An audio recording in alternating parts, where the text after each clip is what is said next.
Last time we diagnosed and identified the reason for changing this whole exhaust system, so this week we're going to do the dirty work and get this lot changed, so let's get into this. With a selection of Milwaukee's finest, we can make short work of removing this exhaust system from the vehicle, but the popular opinion between the steering wheel attendant brigade is chassis infills and side skirts make technicians' jobs easier, to not only inspect the vehicle but also repair it. It would also appear that the fabricators also use forward thinking on where to put brackets, like over the mounting for the exhaust, and to put bolts in the most difficult places that you can't access. With all this out the way, we can crack on. With the wing off, we can get to the airbox and get that out the way. We can start stripping off the exhaust brackets and remove the most stupidly placed electrical connectors ever, along with some AdBlue pipes. I don't need to remove the components, and the reason for this we will get to later in the video. Unlike EAS 3, which was fitted to Euro 6, the EAS 4 system is smaller and lighter and was also fitted with a particulate matter sensor. How else were we meant to know that the DPF was trying to remove itself from the exhaust?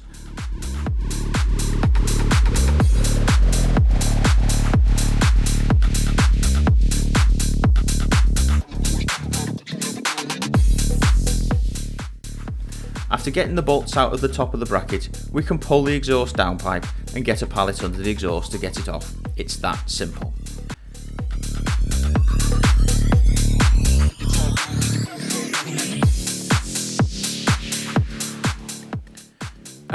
Here's a lesser spotted apprentice, usually nowhere to be found but occasionally ventures out to give advice on how they do the job. They can easily be identified by having both hands in their pockets.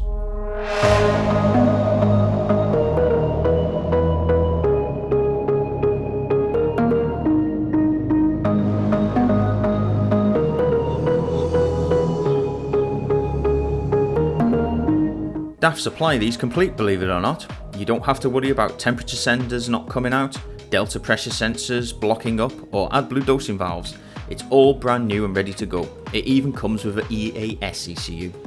The one thing it needs is the wiring harness for everything to get plugged into, so I need to swap this over along with some other brackets to mount the system back onto the truck.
This has to be the most difficult part of the job, lining up the exhaust and getting it onto the chassis.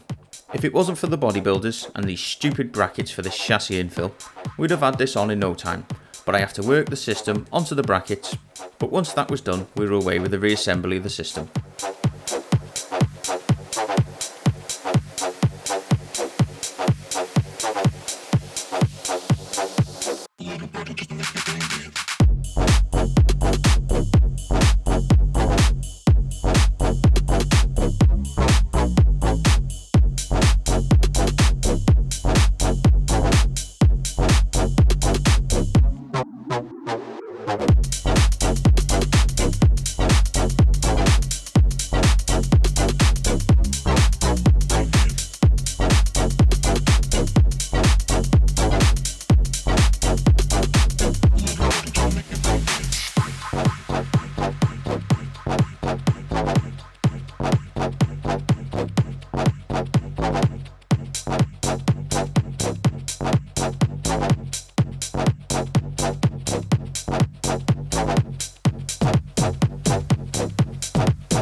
Now for the fun part. With DAF supplying a whole new exhaust, we need to program the new EAS ECU with Davey as the ECU is blank.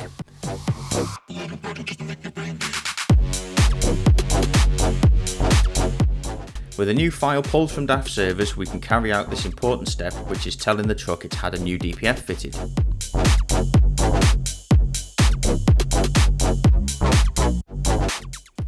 With just the side skirts and the infill to be fitted, I could then rip this up the road and ensure no more regeneration was taking place, and return it to the customer. Happy days.